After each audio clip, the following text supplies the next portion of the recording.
utampigia kwa furaha, kwa shangwe na kwa nguvu, sababu unajua uko mshindi ndani yako. Haleluya. Tutafungua katika kitabu ya Kumbukumbu la Torati, sura yake ni ya 6, shairi la kwanza haya ya 9. Sheria na amri na hukumu Bwana Mungu wenu alizoamuru mfundishwe, ili mupate kuzifanya katika nchi pahali munapovuka kuirithi, ili uogope Bwana Mungu wako, kushika amri zake zote na sheria zake ambazo ninakuamuru wewe na mwana wako na mwana wa mwana wako siku zote za maisha yako, na siku zako ziongezwe. Sikia basi, Israeli, na angalia kufanya iwe vema kwako, na mupate kuongezeka sana, kama Bwana Mungu wa baba zako alivyokuahidi, katika nchi inayojaa maziwa na asali. Sikia, Israeli, Bwana Mungu wetu ni Bwana mmoja. Penda Bwana Mungu wako na moyo wako wote, na kwa nafsi yako yote, na kwa nguvu yako yote. Na maneno haya ambayo ninakuagiza leo yatakuwa katika moyo wako, na utayafundisha kwa watoto wako kwa bidii, na kusema juu ya wakati unapoketi nyumbani mwako, na wakati unapotembea njiani, na wakati unapolala, na wakati unapoamka. Uyafunge juu ya mkono wako kuwa alama, nayo yawe kama pindo katikati ya macho yako, na uyaandike juu ya nguzo za mlango wa nyumba yako na juu ya mlango yako. Amina. Tapia Yesu makofi. Kichwa ya neno letu linasema kanuni ya Mungu kwa watu wake, ama principles. Haleluya. Kwa watu wake karibu na mti wa ahadi, ama principe, kanuni ya Mungu kwa watu wake wakiwa karibu na mti gani? Mti wa ahadi. Haleluya. Principe ama kanuni, ni kama utaratibu.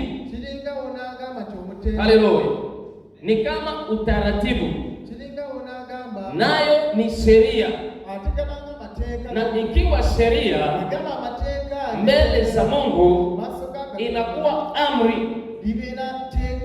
Haleluya. Hiyo ndiyo tunaita kanuni ama ukawaida, ambao tunaweza tukasema kwa Swahili ya udhaifu, ukawaida. Lakini ndani ya Mungu hamujawahi kuwa kawaida. Ukikamata chochote ndani ya Mungu kuwa kawaida, jua kwamba umepotea, sababu hautalifanya sawa vile inavyohitajika. Utalifanya sawa vile wewe unavyotaka, sababu ni kawaida kwako. Lakini ndani ya Mungu, kila kilicho kwa Mungu kila siku ni mpya na sio kawaida. Lakini sasa kama tunaongea juu ya kanuni, juu ya utaratibu ya Mungu kwa watu wake mbele ya ahadi, ama karibu na kuingia ndani ya ahadi, ni kusema yale hali ambayo Mungu anataka watu wake wakuwe nayo, na wangali wako hapa, na hata wakati watakapoingia ndani ya ahadi za nani? Ndani ya ahadi za nani? Ndani ya ahadi za Mungu. Ni kusema neno hili liko kwa wale walio na ahadi ya nani? Walio na ahadi ya nani? Walio na ahadi ya Mungu. Ni watu gani? Amen. Ni watu gani? Ni wanani walio na ahadi ya Mungu? Haleluya. Ni watu gani? Wale ambao wamemwamini nani? Wamemwamini Yesu Kristo kuwa nani? Kuwa Bwana na mkombozi wa maisha yao. Hawa ndio wana ahadi ya Mungu. Sababu kila mara naongea juu ya Yohane 1 ambapo Biblia yako nasema kwa shairi la 11 ya kwamba Mungu alikuja kwa walio wake, lakini walio wake wakafanya nini? Wakafanya nini? Wakamkataa. Na 12 nasema lakini wote waliompokea akafanya nini?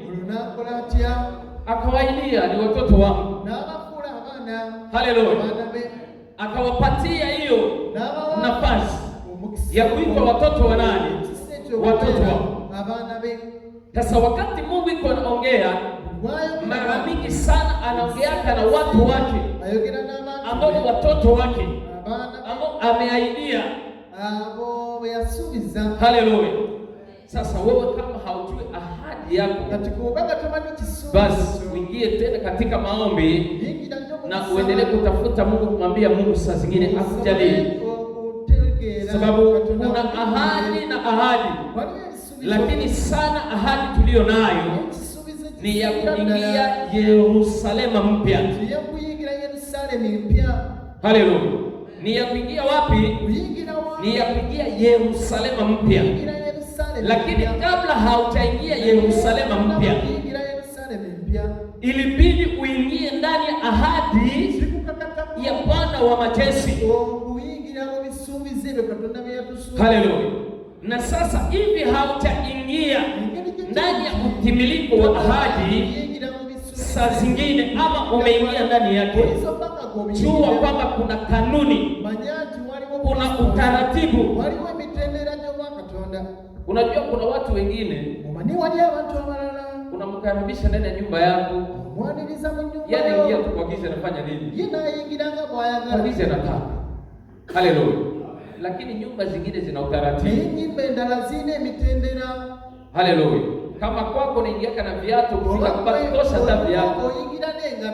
Usishangale umbwa ndio unakia kukokota viatu hapo na kabia tosha umbwa ndio unagusa kabisa mwili wako ndio. Haleluya. Lakini angalia namna ya kutembea na kuingia, hiyo ni utaratibu. Mahali ambapo tumesoma tuko ndani ya kitabu ya Kumbukumbu la Torati. Ukisikia hiyo neno Torati, haleluya, unaona agano la Mungu, unaona sheria za Mungu, unaona neno la Mungu. Na hiki kitabu cha Kumbukumbu la Torati ni mojawapo ya vitabu 5 ambapo iliandikwa na Yoshua.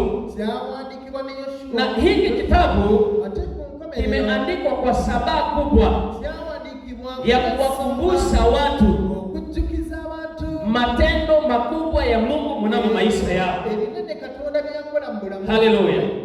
Kuna mtu ambaye Mungu amewahi kutendea mema hapa, hata mtu ya pembeni kwa ajili ya naona kuna watu ambao Mungu ametendea mema na kuna wale ambao Mungu hajatendea mema. Haleluya. Nimeona tu kuna wenye Mungu hayatendea mema. Wakati nasema kama kuna wale ambao Mungu ametendea mema, wachache wanatia mkono tu na wengine wanabakia wanapatika. Ni kusema wangali wanataka waone mema ambao Mungu amefanya nini? Amewatendea. Nikiacha kukuonyeshea mema ambao Mungu ametenda, unaweza ukasema hakika Mungu ametenda mema. Haleluya. Amen. Haleluya. Mfano ni hii. Kwa wale waliopita kwa barabara juzi na jana, tunajua wengi hapo mama Nyanyi. Haleluya. Tunajua Nyanyi. Pale chini ngambo pande ya pili ulikuwa tenti inajengwa kubwa kuliko hii kanisa. Haleluya. Na ile tenti ilijengwa kwa ajili ya kukumbuka mtu aliyekufa mwaka jana ndani ya corona. Amen. Hiyo lupango ya mama Nyange ndio ya huyo mtu aliyefanya nini? Aliyekufa. Si ndio? Sasa ukiwa ulipita pale, nafikiria uliona sawa vile gari zilikuwa zinatengana ndani ya ile lupango. Gari zilikuwa zinapangana kuanza chini mpaka juu. Wakaweka parking pale ilikuwa inajaa. Wakaweka parking pale chini ilikuwa inajaa.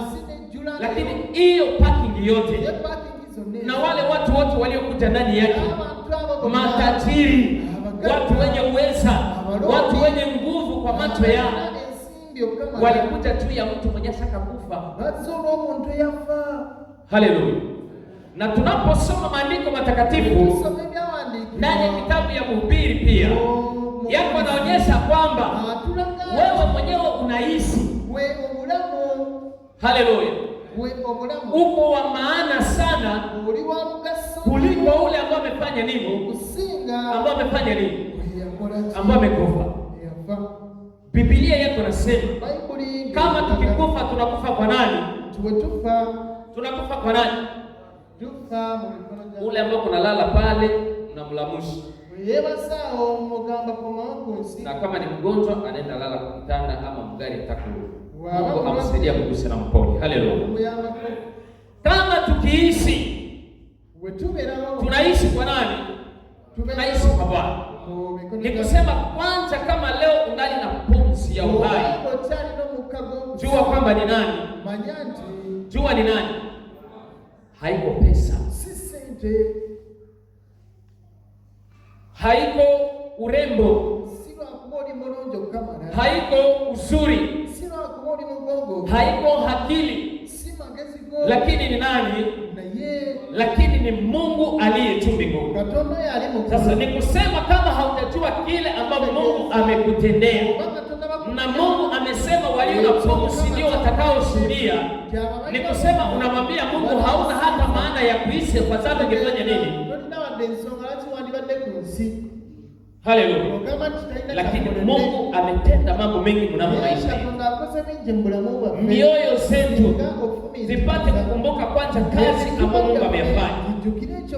Sababu ya hii kitabu kukumbusha watu wa Mungu yale ambayo Mungu ameyatenda mnamo maisha yao, na kuendelea kuwatia nguvu na kuendelea kuwatia bidii ya kuzidi kutumainia ule Mungu, ya kuzidi kupenda ule Mungu, ya kuendelea kutafuta ule Mungu, ya kwamba ule Mungu angali atatenda tena mengine zaidi kuliko yale ambayo amekwisha kutenda kwa kuna siku ya leo. Haleluya. Sasa katika kuwakumbusha watu, maandiko matakatifu yake yanasema haingelibidi tupate kusahau. Wakati unasahau, jua kwamba unasahau Mungu wako. Wakati unakosa kujua, elewa kama umekosa kujua nani? Ukosa kujua Mungu wako. Na wakati wote utakosa kujua na kuelewa, jua kwamba utakuwa uko nje ya kanuni ya Mungu kwa watu wake. Utakuwa uko nje ya prinsipe za Mungu kwa watu wake. Na kila utakapokuwa nje ya hiyo prinsipe, kuna madhara ambayo tunaita consequence. Haleluya. Kuna ambayo tunaita consequence ama madhara. Amen. Hivi hiki kitabu kimegawanyika kwa sehemu karibia 3. Sehemu ya kwanza ni kwa ajili ya hiyo kuonyesha watu ambao Mungu ameyafanya Sehemu ya pili ni kuendelea kuonyesha watu kanuni za Mungu, na sehemu ya tatu inatuita kwa kujitahidi, inatuita kwa kujitoa ndani ya kutafuta Mungu. Hii sehemu ya kwanza ambayo inakumbusha watu kazi ya Mungu ni kwa ajili ya kuendelea kuwaletea watu tumaini ya kwamba ule Mungu aliyekupenda jana na leo angali anafanya nini? Angali anakupenda. Aliyekupigania vita jana na leo angali atakupigania vita, na kesho angali atakupigania vita, na atakuletea ushindi ndani ya vita ulivyo navyo. Hivi usingelifadhaika, usingelinungunika na usingeliogopa. Na ndio kwa maana wakati hauna woga hauwezi kuogopa adui. Haleluya. Daudi akarudisha hiyo akili yake mpaka porini. Anakumbuka, nilikuwa mtoto mdogo nikakutana na simba, nikakutana na dubu, lakini mbona simba haikuniua? Kwani ilikuwa kwa nguvu zangu ama namna gani? Mbona dubu haikunimeza? Ilikuwa kwa uwezo wangu ama ilikuwa kwa uwezo wa namna gani? Akaelewa kwamba ilikuwa kwa uwezo wa nani? Uwezo wa Mungu peke yake. Haleluya. Ulivyo nakwambia, haiko kwa chini akili zako, haiko kwa chini ya nguvu zako. Wale ambao wanasoma kuliko wewe, wako barabarani, wako wanaomba, na wako na akili kuliko wewe, wako njiani, hawana mahali pa kulala. Wale ambao wanafikiria kuwa na uweza wao umeshushwa mpaka chini. Nenda wakasoma habari za Nebukadneza. Haleluya. Aliyekuwa tajiri, aliyekuwa na kichwa ya dhahabu, aliyekuwa na kifua ya saba, ambaye anatembea watoto wananyamaza kimya, lakini mwenye uweza aliposimama ilibidi ashushwe mpaka wapi? Mpaka kupori.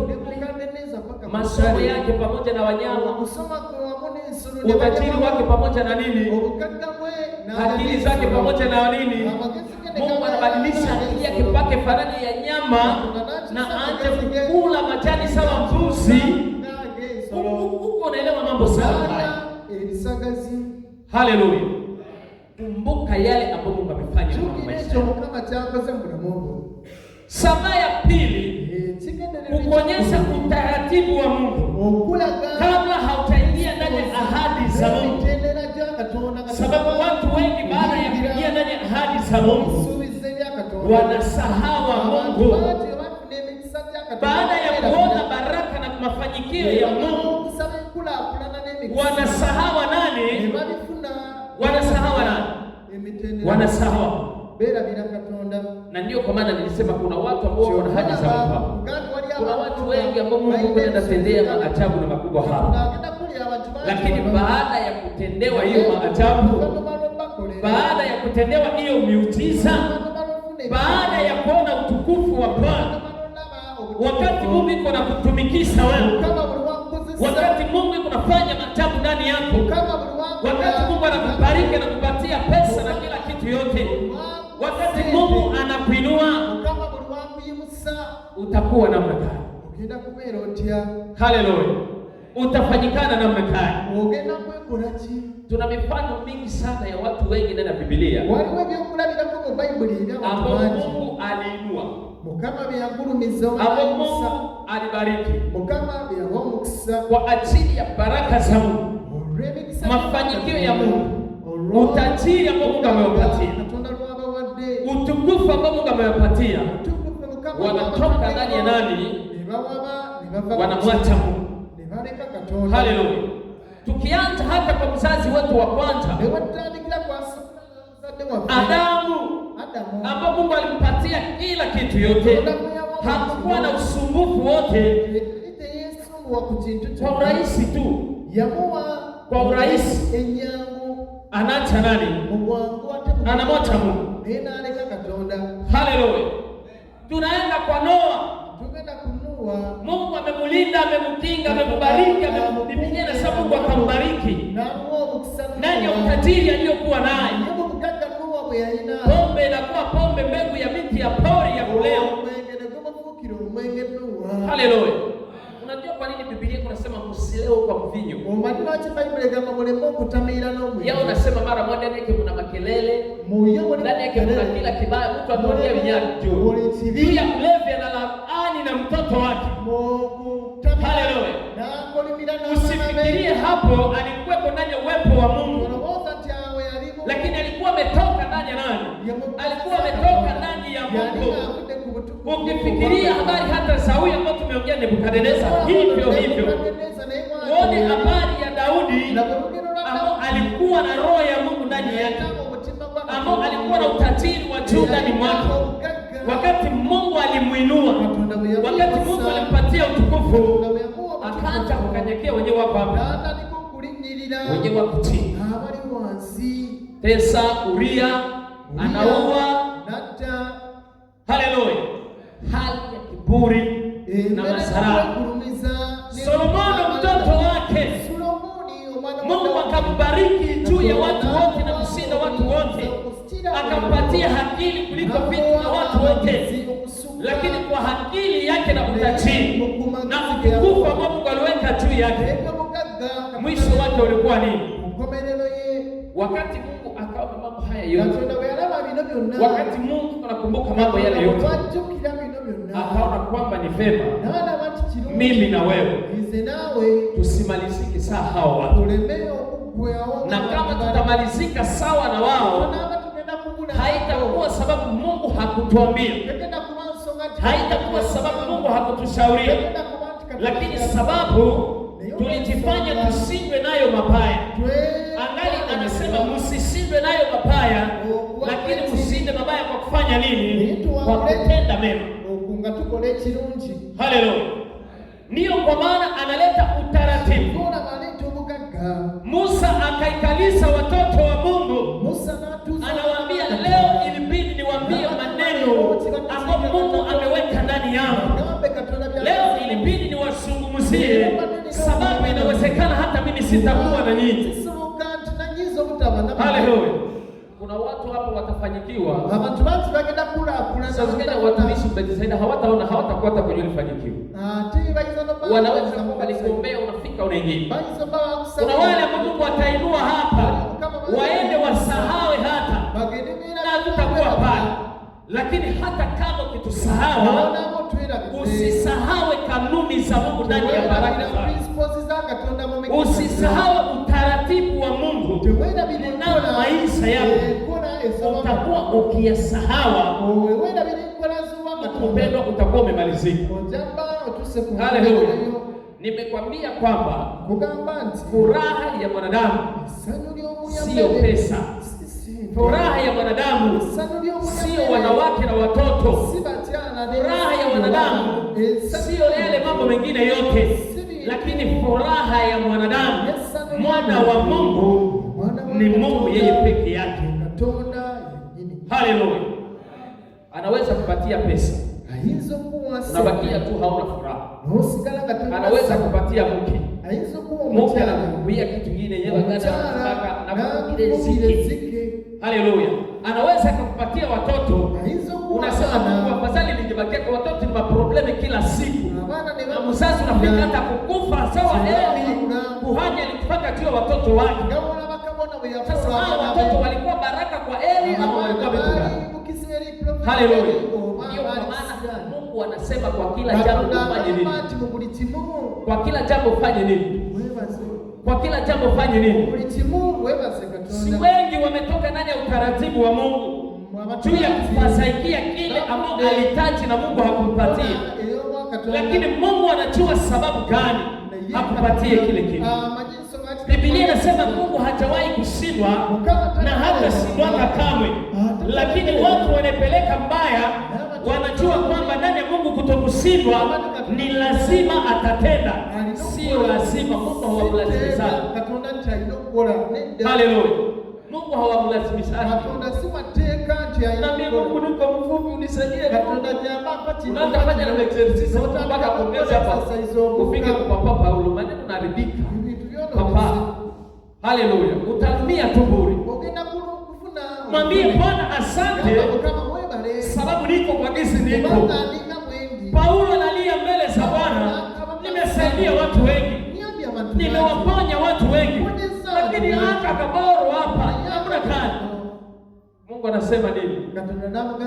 Neema yako inafanya nini? Neema yako inafanya nini? Hata kwenda kakaboro kama utaingia, ingia tu. Haleluya. Hata utakuwa na hako utafanya nini? Unajua kwa nini Mungu alimwataka na kale kaboro pale? Paulo iko mmoja wa watumishi ambao wamejitapa ndani ya Biblia. Na nasema kama ni kujitapa mwache tujitape. Mungu anaangalia hali ya Paulo yote kwa kuna Paulo vipaka panganyo. Msikana Mungu iko tabia yao. Lakini kuna kwamba tukale kenye Mungu anamwatia. Paka tu utamwona unasema na wewe haka. Haleluya. Sasa atakakumbuka na yeye na chirejira nasema kaniko na jitapa tu. Hadi Yesu tutanda na vingine vyote. Kale kaboro pale. Haleluya. Na kama hoya joke kale kaboro kako. Unaweza shinda tena kuingia mbinguni. Chuo unapata yule kichwa watu mbinguni. Lakini Mungu anakupatia tu pale. Watu wasikie habari ya Mungu. Haleluya. Unapiana kitabu unaongea kisha ameni kuna kakao. Mai inarudia kumwili maneno yote yanafanya nini? Inashuka pale. Haleluya. Furahi na vile ulivyo mbele za Mungu. Lakini hakikisha kwamba uko mbele za nani? Usijitie moyo kwamba uko mbele za Mungu na hauko mbele za Mungu. Usijitie moyo kwamba uko ndani ya Mungu na hauko ndani ya Mungu. Kwa ajili ya imani iliyo mbovu unatembea na watu wa twala. Unatwala nini? Haleluya. Uko natwala kitu gani? Jitwale ngogambo kitute nengo kukiriza. Musa akawaambia yale Mungu ametenda. Na akawaambia Mungu karibu kuingia. Uko karibu kuingia. Uko karibu kufika ndani ya hadi za Mungu. Uko ndani ya karibia kuingia ndani ya baraka za Mungu. Inakubakilia kidogo kuja ushuhudie hapa. Inabakilia kidogo kuja ulete shukrani zako mbele za Mungu kwa ajili ya yale Mungu anakutendea. Haleluya. Usivunjike moyo. Lakini utakapoingia ndani ya kile kenye Mungu atakutendea, utatembea namna gani? Utakuwa namna gani? Haleluya. Amen. Ndugu mpendwa, wakati uko mbele za Mungu, hapo ndipo Mungu anaendelea kufanya mambo mengine ndani ya maisha yako. Ulivyo leo, ulivyo saizi, sasa hivi sio sawa vile utakavyokuwa kesho. Utakavyokuwa kesho haiko sawa vile utakavyokuwa kesho yako. Na watu wengi wanafikiria watumishi wanaongea kwa kuwatia tu moyo, kwa kuwatia tu nguvu. Lakini acha nikwambie, maisha yako nabii asikwambie anaijua. Biblia inasema unajua kwa machache tu. Sababu tunafunuliwa kwa nini? Unafunuliwa machache. Sasa mtu anafunuliwa machache kwa maisha yako. Na Mungu ndiye anakuambia anajua maisha yako. Haleluya. Anayejua maisha yako yote ni Mungu aliye wapi? Kama watu wakisema juu yako, kama watu wakifanya lolote juu yako na haujue vile ndivyo ulivyo, lakini Mungu anajua vile wewe ulivyo na unatamani ubaki sawa vile Mungu anataka ulivyokuwa, endelea na Bwana, tembea na Mungu. Usisikie kushoto, usisikie kuume, usisikie mbele, lakini mwambie Baba, ndani ile hadi yenyewe niliambiana Mugambe Katonda mu bisubizo byo. Ndio kwenye nataka nifanye nini? Wenjakalo kula. Wenjakalo kulinya. Kama Mungu alikuajia jambo fulani, ukipata hiyo jambo, jua tena kuna lingine la zaidi hapo ambapo Mungu atatenda kwako. Usibakie kwa yale, usirudie kwa yale chini. Tusigalira kwecho chokka. Watu wengi abantu banji anafanyikiwa kwa kidogo, funamo kugambe anakuwa ndani ya Mungu. Na kaka na wasi. Kama kwa mfano Mungu anambariki na gari. Katonda muwande motoka ichokula bilako. Ahubwo nyine yake ni sia pale, alikuwa anahitaji gari gani? Yali yetaka Katonda anasema katika kutembeza gari, mipira ya gari itachoka, itapasuka, gari inafanya nini? Inaikala kichini. Katika kutembeza gari, injini itachoka, inakatala kusukuma, inabakia kichini. Sasa wakati tena nikalaka chini, moto na wanaja rudia mbele ya Mungu na machozi. Ukimwone kunaomba, unasema Mungu nisaidie huyu mtu, mtendee kwanza atoke karibu na mimi. Machozi, makamasi, mate kuna Mungu analilia Mungu. Lakini wale watu waasi mbele za Bwana machozi. Sasa Mungu akazungumza na wana wa Israeli. Haleluya.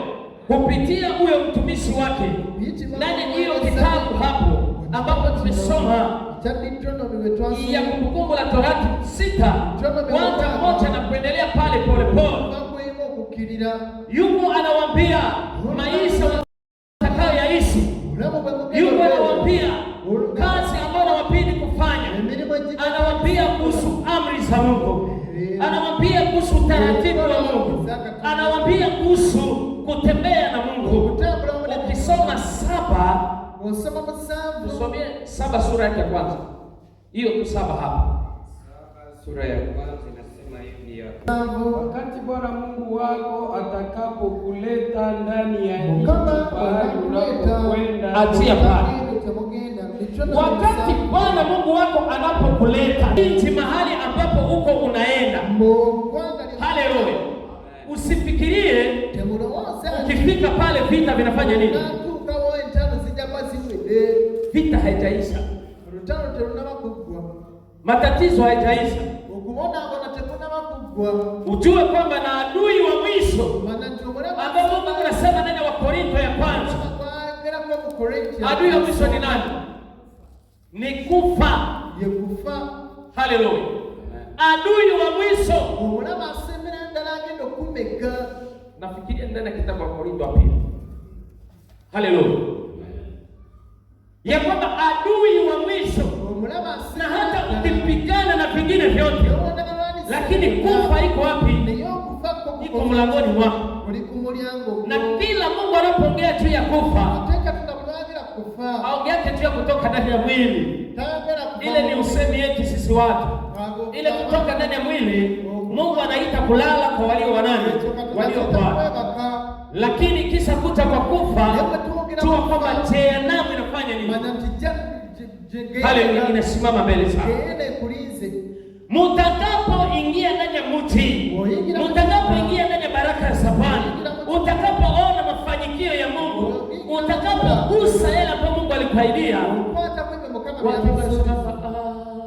akumbe Mungu yuko Mungu kweli. Na hiyo neno kusema Mungu yuko Mungu kweli, anabakiaka na neno ndani ya kinywa yake. Mungu yuko Mungu kweli. Atazini neno nakwambia Mungu yuko Mungu kweli. Ataiba neno nakwambia Mungu yuko Mungu kweli. Ataua hajali, Mungu yuko Mungu kweli. Atafanya kila kitu anataka, nasema Mungu yuko Mungu kweli. Haleluya. Watu waovu, watu wabaya. 6 sasa anasema nini? Rudia pale kwa 6:1. Yes. Basi hii ni sheria na amri na hukumu Bwana Mungu wenu alizoamuru. Sheria, amri na hukumu, twende naye. Mufundishwe ili mupate kuzifanya katika nchi pahali mufanye nini? Mufundishwe. Kuna mtu mwenye anaweza kufundishwa na hakukaa. Waliwo mtu asobola okuyigirizibwa amateeka na hakukaa n'ebiragiro nga tatudde. Haleluya. Mufundishwe, muyigirizibwe kabla ya kuingia ndani hadi za Bwana. Watu wengi kufundishwa, wameona baraka za Mungu kuwa mkubwa kuliko nani? Wameona mafanikio ya Mungu kuwa ya samani kuliko Mungu mwenye mafanikio. Lakini kama ukifundishwa, haleluya. Tatizo tunayo watoto wa Mungu, kufundishwa tumekataa. Watu hawataka kufundishwa, na kila asiyetaka kufundishwa, huyo mtu anajua. Haleluya. Huyo mtu anafanya nini? Haleluya. Sa Biblia ndani ya Proverbs, ndani ya Methali kunasema mpumbavu, haleluya, kwa macho yake anakuwa anatoka mwenye akili sana, lakini wenyewe wako pembeni yake wanaona sema huyu ni nani? Si ni mpumbavu kabisa. Huyu ni mtu gani? Pumbavu. Haleluya. Endelea na usomi pale. Munapovuka kuirithi, yes, uogope Bwana Mungu wako, kushika amri zake zote na sheria zake ambazo ninakuamuru wewe na mwana wako. Ndugu mpendwa, utakapoingia ndani ya hii ahadi ya Bwana, elewa ndani ya kichwa yako kwamba ilikubidi kuogopa. Haleluya. Mungu anafanyika nini? Mungu anafanyika nini? Wanamogopaka. Hapana kuogopa watu, lakini ogopa Mungu. Ukiogopa Mungu, utaheshimia watu. Haleluya. Na katika kuheshimia, utatembea nao kwa utaratibu ya Mungu. Lakini iko anawaambia, anasema mtakapoingia, muogope nani? Muogope Bwana Mungu wenu. Kuna watu wengi kuliko kuogopa Mungu, wanaogopa kasi watumishi. Akiona anarudia huko. Mama mmoja walimteleta hapa, na tushamaliza service. Tuko tunaenda tunafunga mlango. Mama yuko yule. Tunataka pale chini. Tunaleta mtu kanisa, tunataka kufa. Baki yote basi. Tunakuja kwanza kwa. Mimi nafunga mlango. Ombea. Shida ya mama ilikuwa kwa Bwana. Haleluya. Bwana huyu alibebaka msichana watu bila kumpewa mali. Wakati alibeba msichana bila kumpewa mali, baba msichana ni walozi wa ajabu sana. Wanafanya kavuyo kwa mtoto wao mpaka akufie ndani ya nini? Ya kunyumba. Nilijasho nikatika hapa nitoka kumlisha kwa sababu gani? Nishachoka mbio.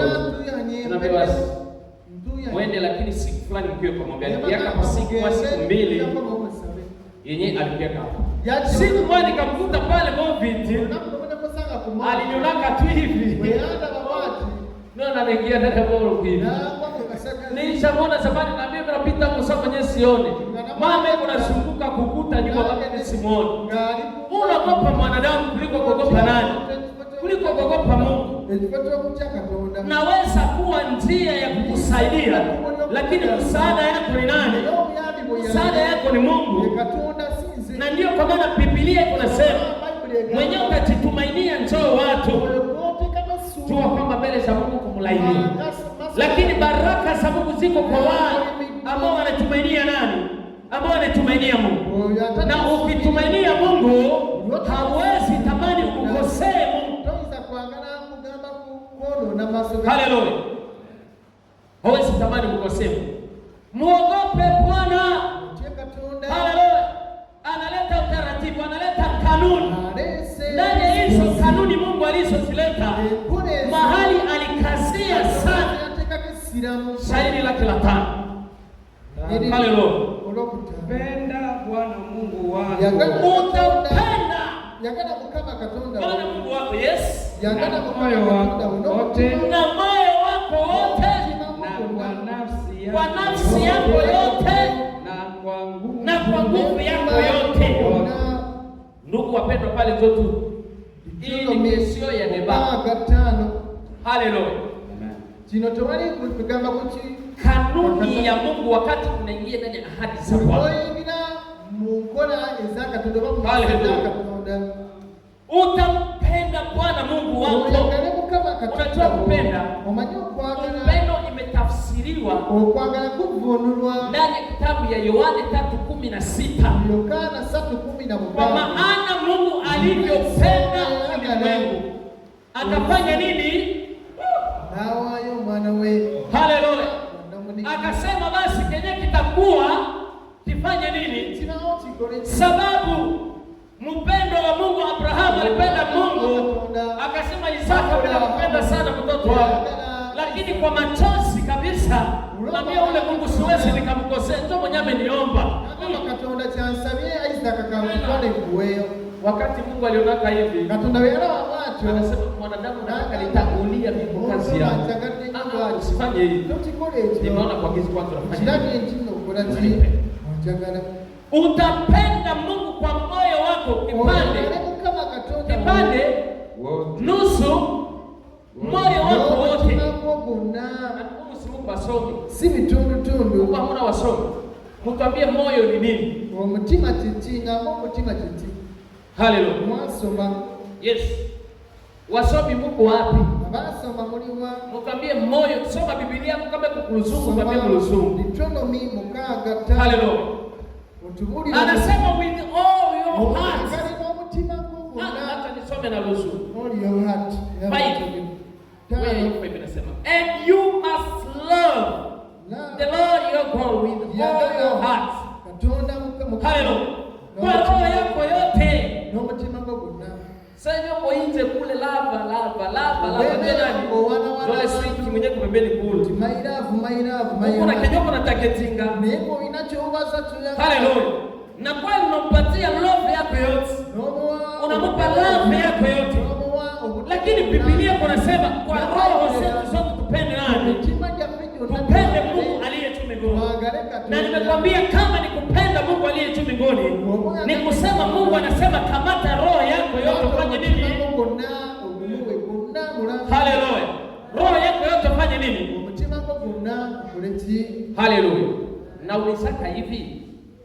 Nauliza hivi. Mbuza ate kibuzo kiri nti Mungu anakusaidia na kupanga mtoto wako? Mukama yawayo mwana we yekka.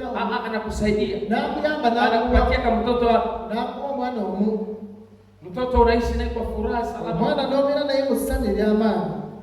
Jambazi anaingia ndani ya nyumba yako. Omutemu ne bajje wamwe.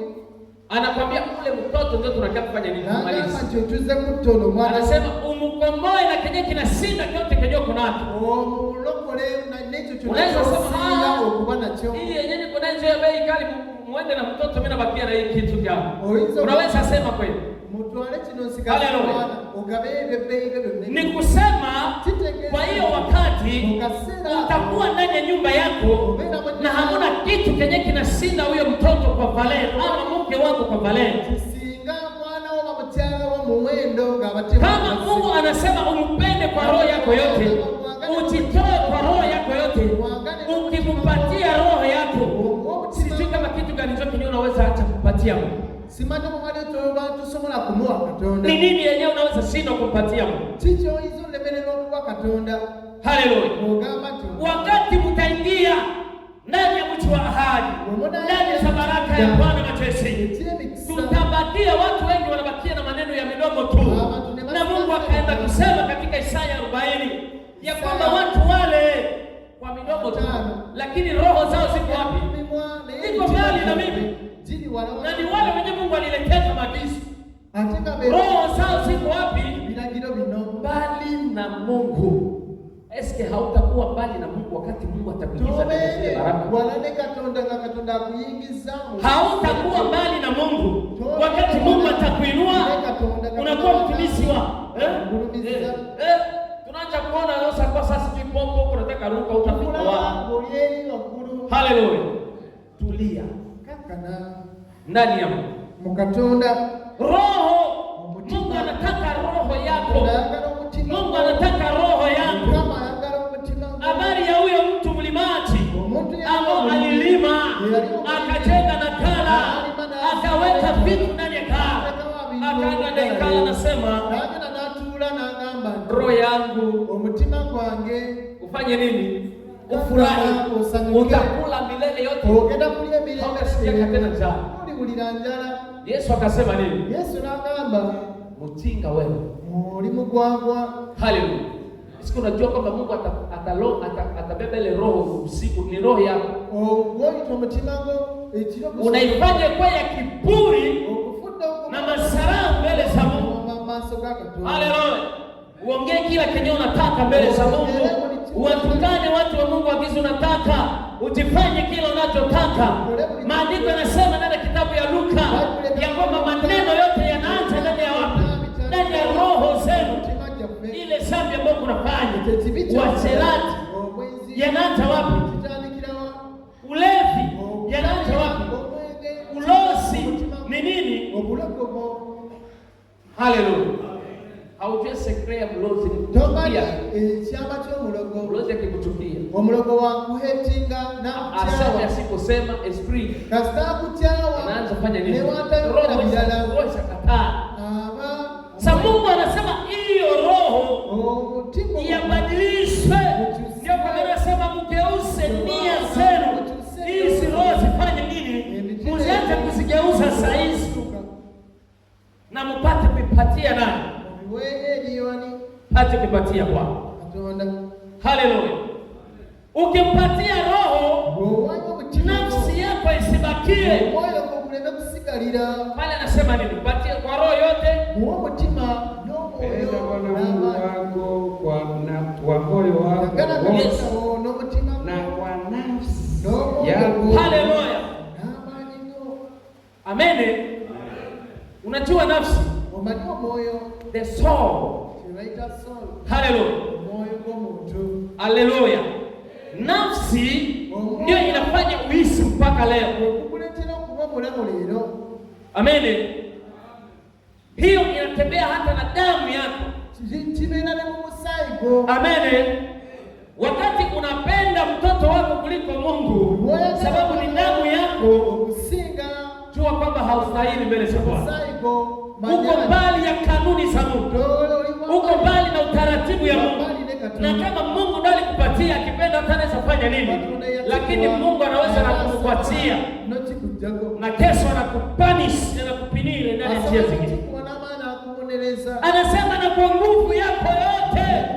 Haleluya. Na kwa nini? Kwa nguvu yako yote. Ukikuwa na karandevu, uobera ne ploti na bachea mani tu rendezvous appointment. Na watu bakasa na baloye bachea mani. Itakuwa nafika tu saa 6, alikwambia saa 6, saa 5:30 usifanye nini? Saa 5:30 usifanye nini? Agamba saa mukaga saa 5 nuka watu senda. President kalishaka watu wanabambia na pia saa 5. President agamba anapia saa 11. Saa 5. Na wewe ulifika saa 3 mjengo ya president ngapi saa 5? Saa 10 nemo kwa president wekwanga. Kufika pale ulitumia nguvu zako. Hiyo siku utalamuka mbio pale.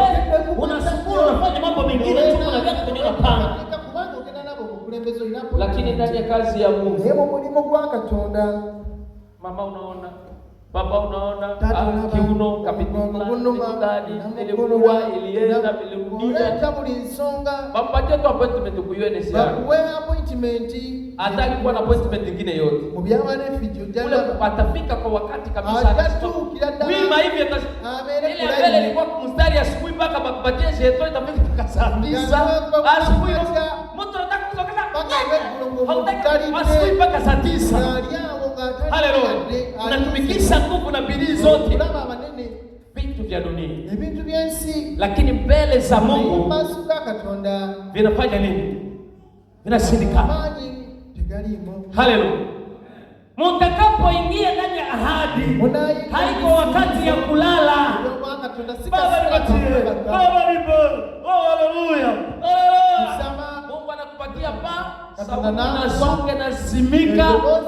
Anazimika kabisa. Na hata nikwambie, Shetani anaweza tangulia kukupatia zote kwenye masisi.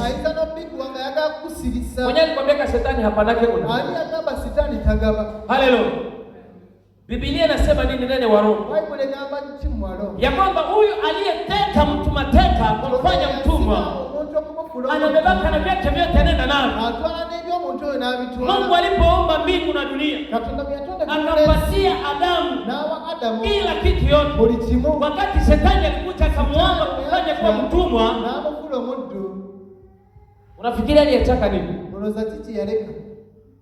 Sasa soma kitabu ya Yohane 4. Nini Mathayo 4.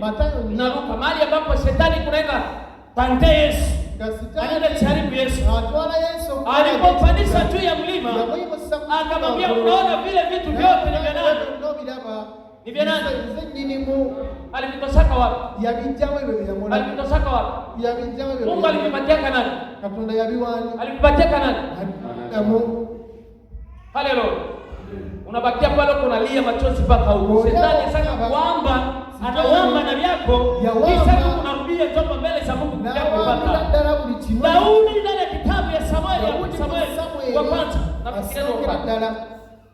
wakati alielewa kwamba watu wa Siklagi wamekuja, watu wa Maleki wamekuja Siklagi, wameteka vitu vyake na mke wake, watoto wake. Si hapo Mungu ndio sababu na masifu. Afadhali tunarudisha switi. Haleluya. Afadhali tunafanya nini? Ingekuwa kamie na wewe. Tungeendaka zote na mbele za Mungu. Mungu nipatie mwanamke mwingine. Mungu nipatie watoto wengine. Apatie wengine. Nani Mungu atakupatia mwanamke mwingine kuna nani? Mwalikwambia Mungu atakupatia mwanamke mwingine kuna nani? Na ule angali kwa pale. Mungu aongeze mwingine kwingine. Tuendelee na masarifu yako. Akasema mimi kwa mpiganaji niko sultani. Mungu unaniruhusu niende ama namna gani? Anasema fanya kazi yako. Haleluya. Akarudisha wake, watoto, mali yake, mali ya watu wake na mali yenye adui walikuwa wasifanye nini? Walikuwa wameteka nafasi nyingine. Hiyo siku adui wanapoteza, Daudi anafanya nini? Daudi anafanya nini? Sasa Mungu anamwambia Musa, hawa watu wako wanaingia ndani ya ahadi. Kwenye walikuwa wanaingia ilikuwa kwao. Ilikuwa kwao. Hiyo maziwa na sali ilikuwa yao. Haleluya. Hiyo vitu ambao walikuta vilikuwa vyao. Ilikuwa vyao. Wakati Mungu anakupatia, unaona sawa ilikuwa haki yako. Wakati Mungu anakubariki, unaona sawa kwamba ilikuwa tulifanya nguvu sana. Tuliomba sana. Haiko haki yako. Kuna wale ambao Mungu alinyang'anyia. Anafanya nini? Anakupatia. Na kila ukipata, jua kwamba kuna mwenye anafanya nini? Kuna mwenye amepoteza. Sasa usifikirie kwamba mtu anaweza akapoteza kirahisi. Ndiyo kwa maana utitie nguvu. Jitoe kwa Mungu katika roho yako yote, ndani ya nafsi yako yote. Tumia pia na nini? Na nguvu sana mbele za Bwana. Haleluya. Unapofanya hivyo, uokola moto suka hapo chini kaka na ukili na wansao. Utusomee 9. Utusomee kumwenda. Utusomee kwa 8 na 9. Hapo naweza nitakusaba. Usoma ndika kumsavu mpaka kumwenda. Na utayafundisha kwa watoto wako. Na kusema juu yao wakati unapoketi nyumbani. Atia hapo. Ni nini ambapo Mungu anasema utafundisha watoto wako kwa bidii? Tuseme kweli kwa watumishi, tuko wajakazi, tuko Wakristo, tuko watu gani? Nani mwenyewe anafanya ile neno la Mungu kwa bidii? Watoto ndani ya nyumba. Anasema nani amezali wafundishe watoto. Watakomea nao wakijua kufanya nini? Wakishika. Ulimfundisha kamande ya mwezi wa kwanza. Inafika mpaka mwezi wa 5. Ndani ya kitabu tunabafundisha. Tunabasaidiaka. Anasema kwa nini? Endelea na kusoma pale. 7. na utayafundisha kwa watoto wako kwa bidii na kusema juu yao wakati unapoketi nyumbani mwako, na wakati unapotembea njiani, na wakati unaenda kazi yako, uko na mtoto wako kumkono, uko unamfundisha mamlaka ya Mungu, uwezo wa Mungu, kazi ya Mungu, sheria za Mungu, utaratibu za Mungu, kanuni za Mungu. Ndani ya nyumba unamfundisha, mnakaa huko na menye maharabu, unafanya mtoto. Mungu anatembea kana hiyo. Kuna Mungu ambao alituokoa hata leo. Hapana mara moja kwa endelea mtumishi. Na wakati unapolala, huko unalala. Haleluya. Unafundisha nani? Wakati hautamfundisha unavunja amri na sheria. Unavunja utaratibu wa Mungu. Na kila unapovunja utaratibu wa Mungu, ndio kwa maana kuna vitu vingi ambavyo tunapitia ndani yake. Ni shida kwa maisha yetu, lakini tunabakia kulia tena kwa Mungu ambao tumekosea. Na wakati unapoamka, uyafunge juu ya mkono wako kuwa alama. Funga utaratibu njia za Bwana kwa mkono ipate kuwa nini? Alama. Wakikujua wajua kwamba huyu ni wa kufundisha sheria za Mungu, utaratibu wa Mungu, njia za kupenda. Nayo yawe kama pindo katikati ya macho yako, na uyaandike juu ya nguzo za mlango wa nyumba yako na juu ya mlango yako. Endelea. 10.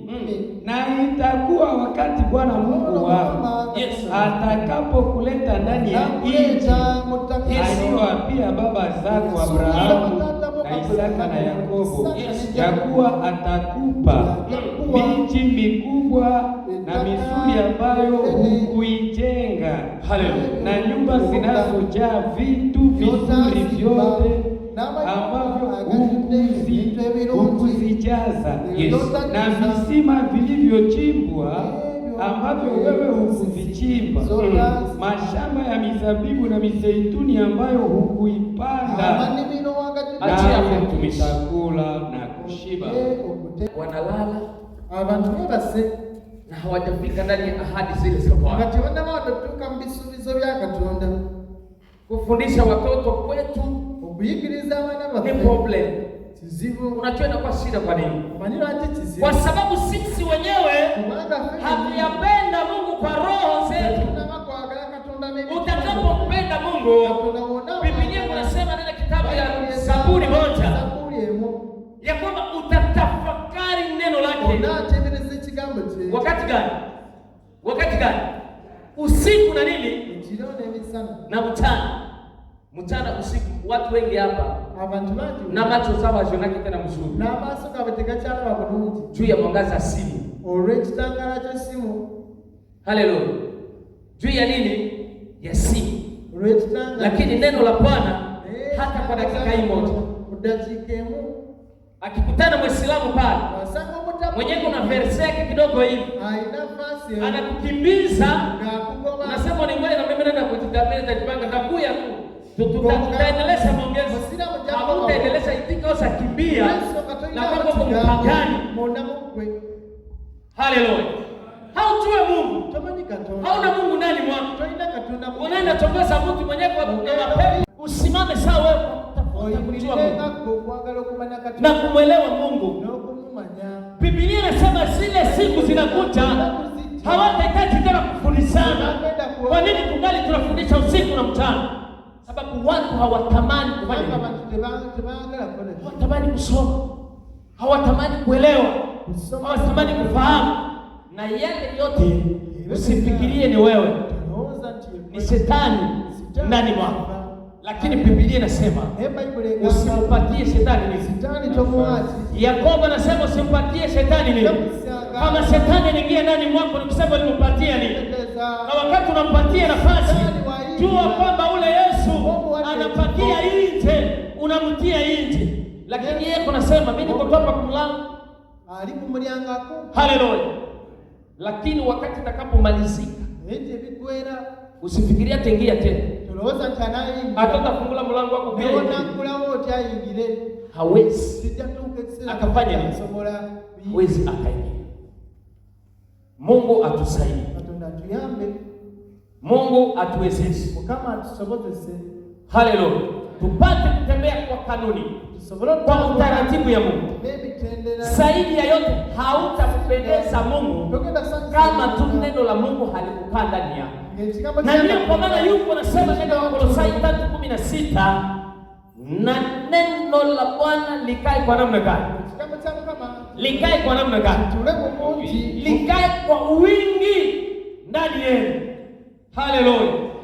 Maverse zile za mapenzi bado tunazijua sana, lakini hiyo andiko ya neno la Mungu na wengine kutukana kabisa, kusema na kutukana hapa iko professional. Mwingine maneno ya kukudanganya, utatosa zako tutapatia na kudanganya kabisa. Lakini hiyo tu passage neno ndani ya Mungu kwake kwa kitu kigumu sana. Sababu gani? Sababu hiyo neno haiko ndani yake. Haleluya. Lakini ingiza neno ndani yako. Ingiza huyo Mungu ndani yako. Upate kutembea kwa taratibu ya Mungu. Na wakati atakapokubariki, atakapokufanyikisha, mafanikio hayatakutosha ndani ya Mungu. Lakini utaendelea kusimama na Mungu ataendelea kukubariki sana. Tapia Yesu makofi. Na Mungu akubariki.